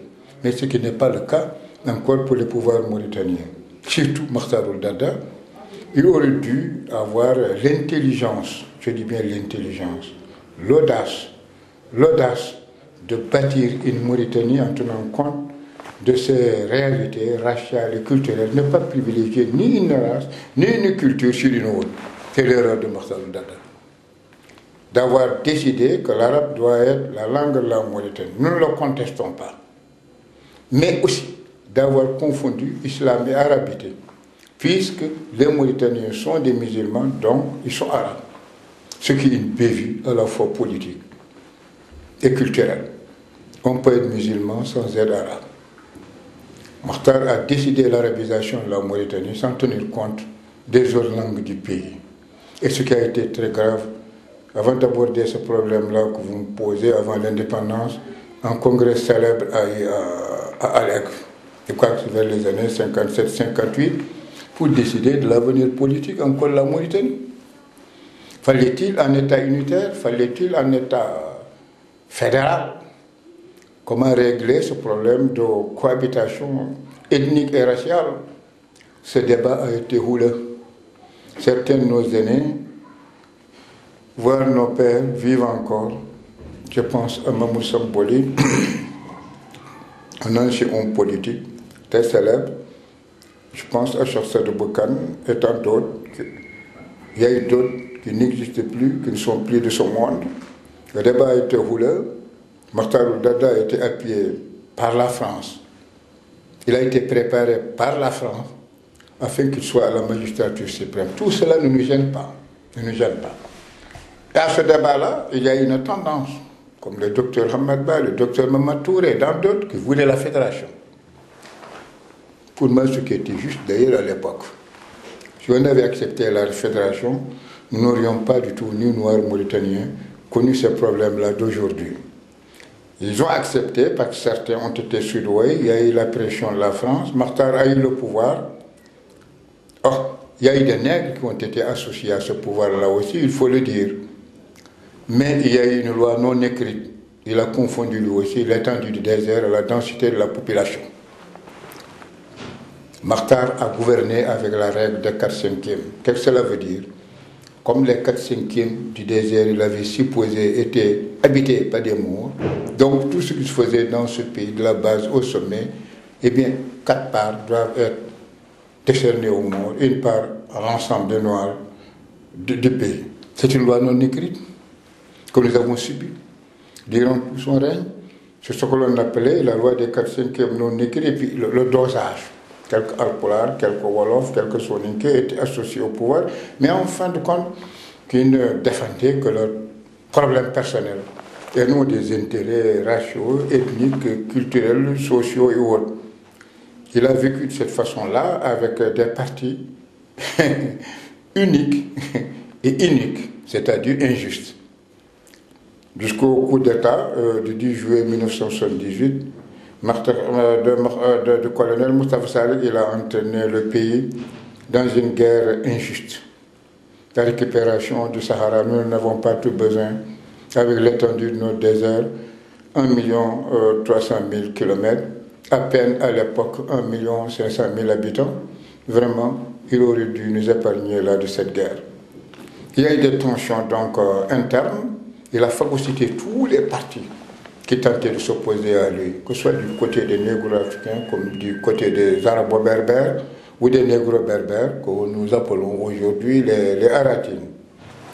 Comme il était soutenu donc par la France qui lui a donné aussi l'indépendance, il a associé tant bien que mal certaines ethnies. Malheureusement, vous savez, le pouvoir gangrène, son pouvoir était ankylosé. Il y a eu des difficultés économiques énormes, financières, une crise culturelle, une crise politique. La Mauritanie était vraiment ankylosée. Bref, profitant de ces contradictions-là internes, il y avait des mouvements qui s'étaient organisés dans la clandestinité. Le premier parti communiste s'appelait le PMT, Parti Mauritanien du Travail, qui était dirigé par des amis. Voilà l'un d'eux, j'avais oublié son nom. Grand intellectuel, un intellectuel organique, un soninké Dafa Bakari. Oui, je voulais parler de Dafa Bakari quand il était directeur des travaux publics là à Tar, quand il a arrêté là-bas avec ses positions justes. Bref, je viens de me rappeler de son nom. Le Traoré, Lagui et tant d'autres, je veux dire. Et ce mouvement marxiste qui existait, qui s'opposait à Dada, il y a eu bien sûr quelques mots qui l'avaient intégré, il y a eu une dissidence qui ont créé le parti des Kadihin. Kadihin, le parti mauritanien du travail, mais en arabe. Ce parti était très dynamique, avait même un journal qui s'appelait Sahel Madloum, le cri de l'opprimé. Il était presque prédominant dans l'opposition mauritanienne. Il a joué un rôle important, et y compris même le mouvement national démocratique, même s'il y a eu certaines contradictions, moi, Diop, qui m'ont opposé avec certains de leurs éléments. Ici en France, quand nous étions étudiants, je respecte quand même ce mouvement-là, parce qu'il a lutté pour l'indépendance, il a lutté pour l'unité nationale, il a lutté contre l'impérialisme français. Et le mot d'ordre était l'indépendance de la Mauritanie, l'indépendance économique, l'indépendance culturelle, la nationalisation de la Moufarma, la monnaie nationale. C'est cette bataille qui a contraint donc Makhtar Dada à reculer. Et à prendre les mesures célèbres que vous connaissez, la création de l'Ougouya, la nationalisation, comment dire, la révision des accords militaires avec la France, il faut le dire. Alors, dans ce bouillonnement culturel où Makhtar Dada voulait arabiser et où aussi il y avait des partis d'opposition panarabistes, je les respecte. Les Mours, donc, qui avaient fait une formation politique dans les pays arabes comme l'Irak, étaient influencés par le parti Ba'ath. Vous savez, ce parti a été créé par un catholique fervent appelé Michel Avlak. C'est le théoricien justement du panarabisme. Ces intellectuels sont revenus en Mauritanie, ont créé ce parti. Il y a eu aussi d'autres intellectuels qui étaient formés en Syrie, mauritaniens, donc sont revenus en Mauritanie aussi et créé encore ce parti. Les intellectuels morts qui étaient formés en Libye, qui se réclamaient de la mouvance de Gamal Abdel Nasser, que nous respectons beaucoup, qui a beaucoup lutté pour l'unité africaine, pour l'indépendance africaine, qui a beaucoup lutté contre le colonialisme anglais, ont créé le parti nassérien. Il y a eu aussi ceux qui se réclamaient du mouvement de Hobbes, le théoricien des frères musulmans de l'Égypte, qui ont créé aussi le mouvement des frères musulmans de Mauritanie, dans la clandestinité. Ces mouvements panarabistes faisaient une pression encore sur l'État, qui avait arabisé, de mieux arabiser. C'est dans ce contexte justement de nationalisme arabe aussi qu'il y a une réaction de création des partis négro-africains. Je dis, avant de revenir sur votre problème, que la Mauritanie est un pays injuste, qui s'est construit d'abord, je parle de l'État, et non des Mours, c'est la base de la négation d'une communauté ethnique, les Noirs de la Mauritanie. C'est la base de privilégier une langue, l'arabe, au détriment des autres pays. Surtout, c'est la base qu'une seule ethnie doit monopoliser tout le pouvoir. En demi-siècle maintenant, il n'y a que les Mours qui monopolisent le pouvoir. C'est la base que l'économie mauritanienne doit être entre les mains de cette ethnie. C'est la base de la radio et la télévision doivent être monopolisées par cette ethnie. C'est la base, les statistiques mauritaniennes sont falsifiées. Nous savons peut-être combien nous sommes, mais chaque ethnie, combien elle est, l'État joue sur les statistiques pour justifier l'hégémonie d'une ethnie. C'est un code de racisme. Moi, quand je parle de racisme, je parle du racisme de l'État mauritanien. Il y a un État barbare, et non d'abord des Mours. Et encore qui joue sur quoi? Qui joue sur les contingences castales et tribales. Les castes, je vous en ai parlé, au niveau du monde négro-africain, la division du travail dans la société, et comment dirais-je, traditionnelle. Mais la tribu, chez le Mour, c'est sa nation. Les Mours sont organisés dans la tribu. La tribu, dès qu'on parle de rapport de force chez les Mours, on part d'abord au niveau de la tribu. C'est un phénomène extraordinaire, fondamental, justement, que Karl Marx, ni les marxistes, n'avaient jamais analysé. C'est pourquoi nous qui étions donc des marxistes, qui croyons à la lutte de classe, c'est le moteur de l'histoire, depuis la publication du manifeste en 1848, retournés chez nous, confrontés à ces réalités, nous nous sommes rendus compte qu'il y a une faille au niveau du discours marxiste qu'il fallait fondamentalement combler. Marx ne savait pas ce que c'est que les castes, or que les castes constituent une réalité de chez nous. Marx ne savait pas ce que c'est que la tribu. Or, le tribalisme est encore une réalité de chez nous. Il fallait donc enrichir, renouveler le discours marxiste, sinon nous allions en tout cas pédaler dans le vide. Voilà, en 1966, cet État qui était construit sur cette injustice, qui ne voyait qu'arabité et qui voulait carrément effacer la strate noire, a falsifié l'histoire, a oblitéré d'abord la culture de tous les Noirs mauritaniens. Cet État qui disait les Noirs mauritaniens sont des étrangers, ils viennent du Sénégal, ils ont traversé le fleuve, ils ont récupéré la terre des Arabes, justement, comme les Israéliens l'ont fait en Israël, c'est une utopie.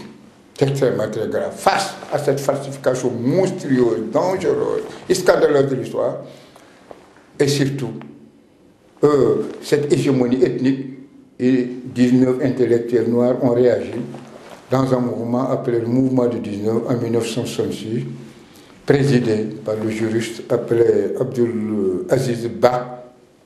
Il faut lire le manifeste. jusqu'à présent, ce sont les mêmes réalités qu'ils avaient décrites, qui existaient, qui sont empirées. Voilà, ils ont contesté. Eux, ils ont eu au moins le courage d'écrire leur nom et de signer et de leur propre fonction pour contester le racisme, pour contester la marginalisation des Noirs de Mauritanie, pour contester les inégalités, les injustices qui se développent au niveau de la Mauritanie. C'était le droit le plus absolu. Il faut avouer que c'était le grand héros. L'histoire ne pourra jamais les oublier. Ils ont joué le rôle d'intellectuels organiques. La réaction de Makhtar, c'est de les arrêter, c'est de les réprimer, c'est de les embastiller à Mbaïka, c'est d'organiser le Haratine que je respecte. Je ne les en veux pas de procéder d'abord au massacre des Noirs. Il y a eu des tueries. C'était difficile. À l'époque, j'étais encore à Moscou, à l'école syndicale. Alors, Senghor a réagi pour demander à Mokhtar Dada d'arrêter les tueries le plus vite que possible. Sinon, l'armée sénégalaise va traverser le fleuve pour venir défendre ses propres frères. Senghor a dit à Mokhtar Dada, sachez que les Sérères ont autant de droits en Mauritanie que les Palestiniens en Israël. Effectivement, les Sérères, les Alpulaar, les Bambara, les Soninké et autres, les Noirs, d'une façon globale, sont les premiers habitants de la Mauritanie. Nous avons créé dans ce pays-là les empires les plus célèbres à l'époque, que les États-Unis, que la France, l'empire de Ghana, Soninké, l'empire du Mali, justement, vous voyez les Mandingues, avant l'empire du Mali, vous voyez, l'empire de Tekourou, dirigé justement par Warjabi Ndiaye. Son empire a été défait par la conquête des Almoravides vers le XIIe siècle. C'est le premier islamisateur de la Mauritanie, Warjabi Ndiaye. Vous le voyez bien, il a accompagné justement ces troupes de la conquête jusqu'en Europe, je veux dire en Espagne, à Andalousie, où se trouve actuellement sa tombe. Je reviens justement sur ces problèmes, donc ils ont contesté pour la liberté, pour l'égalité de tous les Mauritaniens. Makhtar a frappé, les a marginalisés. Senghor leur a rappelé que ce pays, c'est d'abord le pays des Noirs, et le pays des Noirs et des Maures aussi et des Noirs.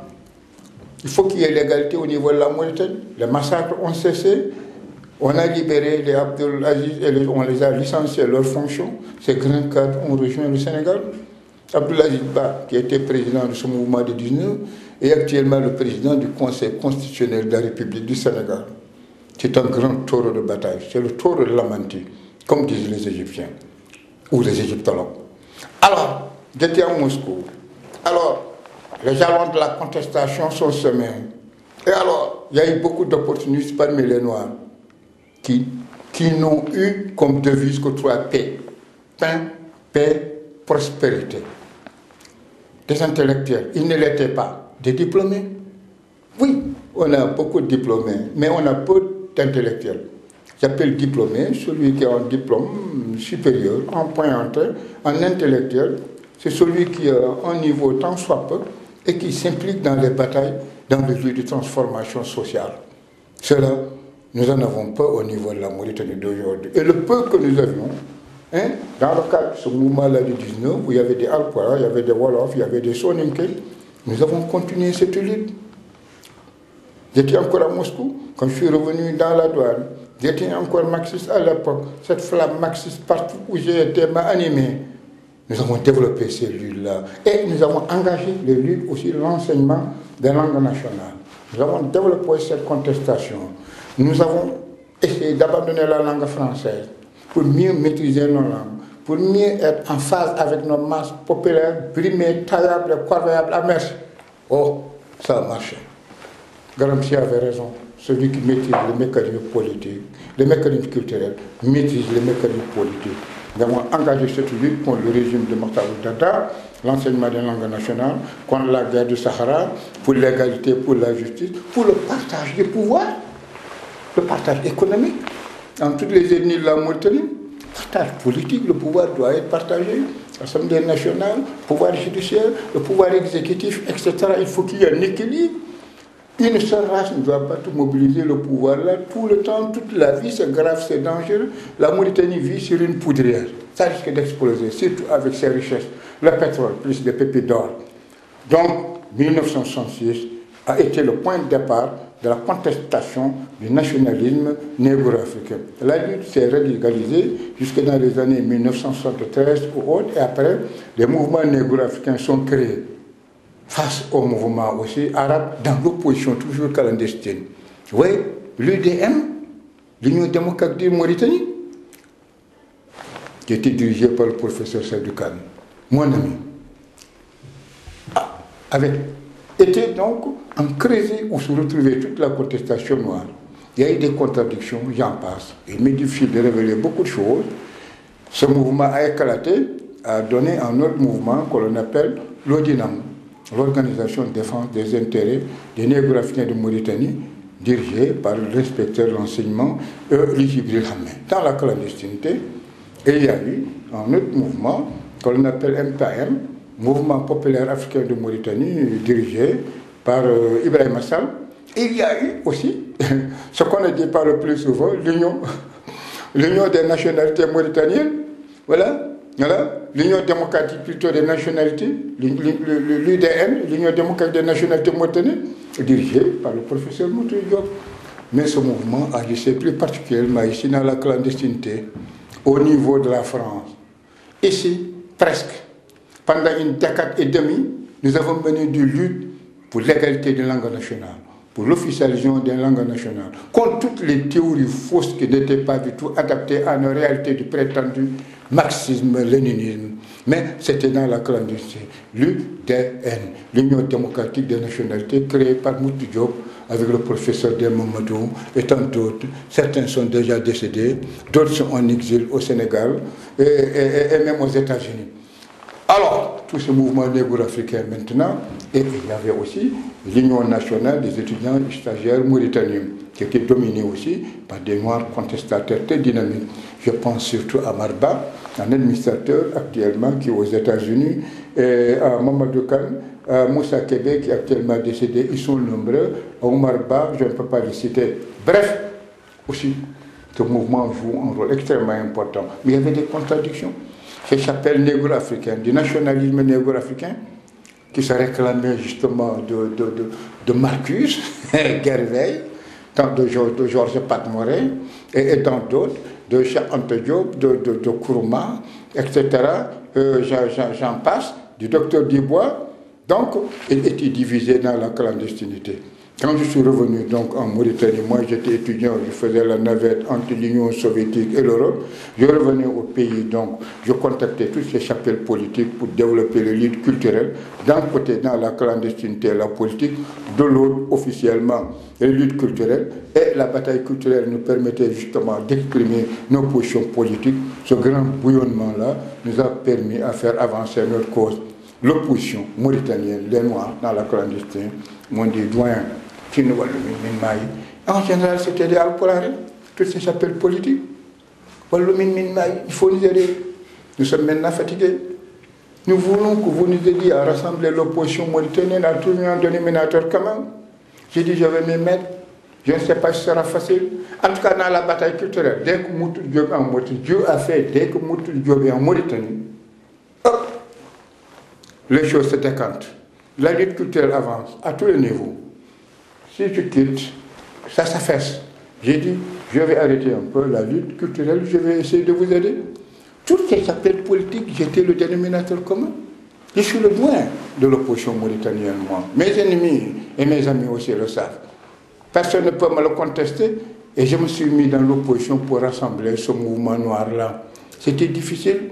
L'ODINAM a accepté, l'MPM a accepté, les étudiants surtout et les élèves étaient les premiers à vouloir qu'on crée ce mouvement. C'était difficile au niveau de mon ami le professeur Seydou Kane. Je sais qu'il y a eu des querelles de préséance, des querelles de personnes. Je ne vais pas me pesantir sur ces questions-là. Je sais que Seydou est très honnête. C'est un grand taureau de bataille, un grand intellectuel. Alors, il a fini par accepter. C'est avec le rôle de sa mère, qui a joué un rôle extrêmement très important, la mère de Seydou Kane. Nous avons décidé de faire disparaître tous ces partis noirs de l'opposition, créer un cadre unique.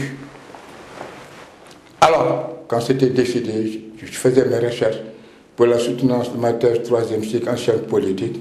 J'ai rejoint la France. Donc la mission était accomplie dans le domaine politique. C'est en ce moment quand Congrès a eu lieu et a créé ce que l'on appelle le Front de libération des Africains de Mauritanie, les forces de libération des Africains de Mauritanie que l'on appelle les Flammes. J'y ai joué un rôle extrêmement important que personne ne peut me contester. Et je suis content même que les Flammes soient nées. Et ce mouvement politique a joué un rôle extrêmement important. Ce n'est pas un mouvement raciste, même si ce sont les Noirs qui sont majoritaires là-dedans, ou s'il n'est composé que des Noirs.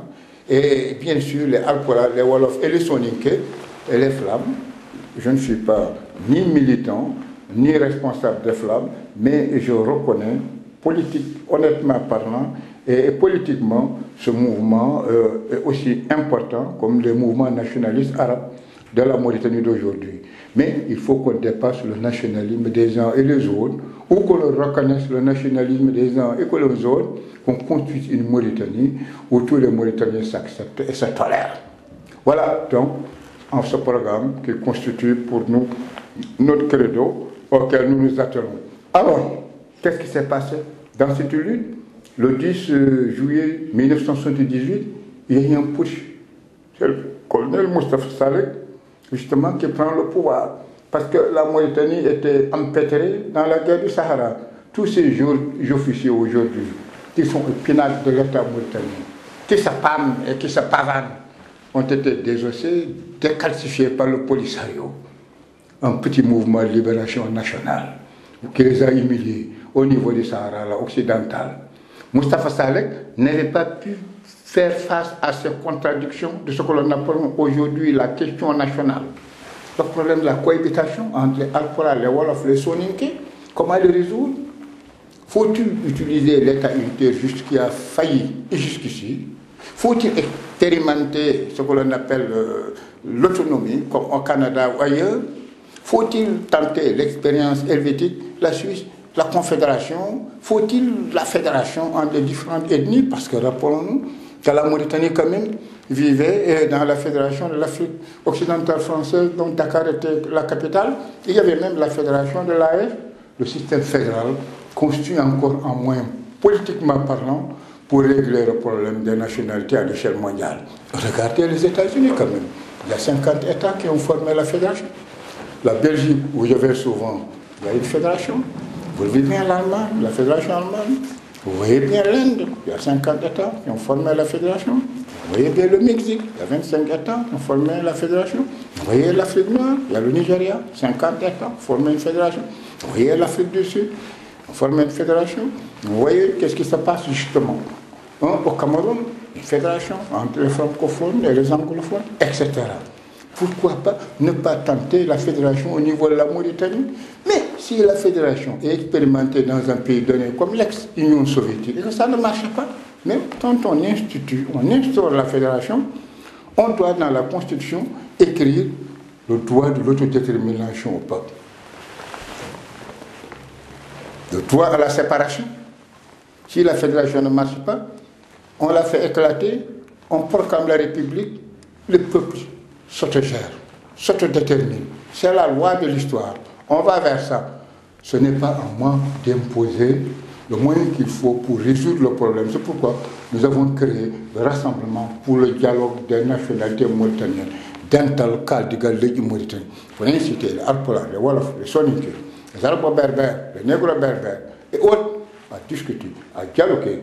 C'était quand ça? Oui, j'en viendrai. Nous avons créé ce mouvement politique le 19 juin 2001. Plus tard. Oui. Donc, mais je reviens maintenant vers le coup d'État de Moustapha Salek. Il y a eu des contradictions. Moustapha Salek a échoué. D'abord, pour faire face à ces problèmes-là et les résoudre, il y a eu un coup d'État. Il les a accentués quand il a créé le Conseil national, la constitutionnelle, où il a privilégié le nombre de députés morts par rapport au nombre de députés noirs. Il y a eu une contestation. Les nationalistes noirs mauritaniens ont commis des erreurs énormes. Dans le lutte, ils avaient oublié d'associer les aînés. Les Mamou Sambodi, les Abdelaziz Ba et tant d'autres. Les docteurs Si, j'en passe. Somari Diaramona, Somari Gaïsili, qui a fait beaucoup de choses. Mais dans cette phase cruciale, ils sont rappelés des aînés. Pour leur dire que c'est grave, vous avez commis des erreurs, nous vous pardonnons. Voilà, nous sommes sur le terrain, nous voulons profiter de votre expérience. Nous développons la contestation des luttes, mais nous voulons que vous dirigez cette lutte. Nous, les jeunes, nous voulons être à l'arrière-garde. Une force principale aujourd'hui pour faire avancer les choses. C'est du jamais vu. Il y a une assemblée générale des vieux et des jeunes, c'est l'ancien député Abdelaziz Ba. Tout le peuple noir de Nouakchott a cœur. C'était grave ce jour-là. Les problèmes. Quelles choses ont été posées? Les vieux, Mamoussa Mbouli en tête, ont décidé, une grande personnalité politique de la Mauritanie d'aujourd'hui, un homme intègre, ils ont décidé qu'eux tous, ils démissionnent de la liste. Eux tous, ils ont regretté les erreurs qu'ils ont faites avec le régime de Makhtar Data. Aujourd'hui, ils veulent se réhabiliter. La Mauritanie doit être reconstruite sur des bases nouvelles. S'ils ont accepté cette injustice, si le jeune aujourd'hui la refuse, ils les appliquent. Tous ont démissionné, c'était bon. Un seul a refusé, c'est Djang Boubou Farba, qui a accepté de partir à l'Assemblée. Prendre son siège de député. Qu'est-ce qui s'est passé? Moustapha Salek a voulu arrêter tout le monde, il y a eu un coup d'État, on l'a renversé. Le colonel Moustapha Salek. Qu'est-ce qui a pris le pouvoir? Le colonel Louli. Il paraît que c'est un intellectuel, il paraît que c'est un mathématicien. Je ne le connais pas, peut-être en tant qu'individu. Il doit être bien, mais il est au service d'un État injuste. Les présidents passent, l'injustice reste. Louli n'a pas duré, on l'a catapulté. Il est parti. Qu'est-ce qui a pris le pouvoir? C'est le colonel Boussef. C'est toujours des arabes-belles. Et pourtant, les Noirs, nous avons beaucoup de colonels célèbres aussi dans cette période-là. Boussef, c'est dans une petite phase de transition qu'il a pris le pouvoir. Et à l'époque, on a prétendu que le maréchal Bakassa était en négrophage, en phagocyté, quelques enfants, etc. L'OIA a prétendu aller à Kigali pour le juger. Et il en a profité. Quand il est parti, il y avait une circulaire 002 qui était sortie aussi en Mauritanie pour augmenter le coefficient de l'arabe. Or, le coefficient de l'arabe, il favorise les morts, il défavorise le noir. L'arabisation est une chose irréversible au niveau de la Mauritanie. Moi, je la soutiens, qu'elle soit faite d'une façon progressive, progressiste et scientifique. Je suis pour cette arabisation-là. Mais je ne suis pas pour l'arabisation gagne-pain pour les Mours, arabisation gagne-pain pour les Noirs, c'est-à-dire l'arabisation de l'État mauritanien. Elle est juste. Nous ne combattons pas pour la langue arabe. Non, c'est le caractère injuste de cette langue à laquelle on a donné un objectif de phagocyter les autres langues du pays. Donc, les Noirs ont contesté. On a arrêté des cadres au niveau de la Mauritanie, les élèves et les étudiants. Boussef était encore à Kigali. Il a dit que s'il revient en Mauritanie, il va liquider tout le monde pour faire cesser cette contestation. Le professeur Seydou Kane, étant d'autres, était encore arrêté. Seydou Kane, mon ami, est un grand habitué des geôles de la Mauritanie d'aujourd'hui. C'est un intellectuel organique sur le plan politique et sur le plan culturel. Et Seydou est un grand taureau de bataille. Alors Boussef arrive, il y avait une conférence au niveau de Dakar, il a continué pour y participer. Son avion est tombé dans la mer près de Dakar. Que Dieu les accueille au paradis, accueille tous les morts au paradis. En tout cas, Makhtar Dada est parti, l'injustice est restée. Bon, le colonel Ahmed Saleh est parti, l'injustice est restée. Le colonel Loul est parti, l'injustice est restée. Boussef est parti, l'injustice est restée. Le colonel Aïdala prend le pouvoir. Et dans ce contexte-là, vous le voyez bien, les luttes culturelles Polar, Wolof, Soninké étaient développées. Après ces associations légales étaient reconnues par l'État mauritanien. Chaque Noir avait la fierté de parler sa langue, d'écrire sa langue. C'était à la mode, c'était dans la période de l'encyclopédie de l'Europe. Ici, au niveau de la France, nous voulions traduire toutes les sciences dans nos propres langues nationales, aller de l'avant. Et ensuite, lutte politique dans la clandestinité, parce qu'il n'y avait pas de parti reconnu sous ces régimes-là dont nous parlons, politique dans la clandestinité. Lutte culturelle qui nous permettait de véhiculer le mot d'ordre politique. Et là, l'enseignement des langues nationales, le peuple a compris. Les Wolofs, les Alpulaar, les Wolofs, les Soninké. Moi qui vous parle, j'ai alphabétisé des policiers. J'en ai fait des poètes. Nous avons alphabétisé des gendarmes qui étaient membres de l'association pour la Renaissance Polar de la Mauritanie, qui a été dirigée par Suleiman Khan, en arabisant justement formé au Caire, et beaucoup d'autres arabisants. et beaucoup d'autres aussi francisants. Nous avons alphabétisé les gendarmes. Je suis allé dans les camps militaires du génie, alphabétiser les militaires. La nuit, nous partions chez nos officiers supérieurs, colonels, membres du comité militaire, du salut national, du régime d'Aïdallah ou du parti politique d'Aïdallah, et sur des masses pour leur poser le problème. Vous êtes des ministres, vous êtes des colonels, nous vous félicitons.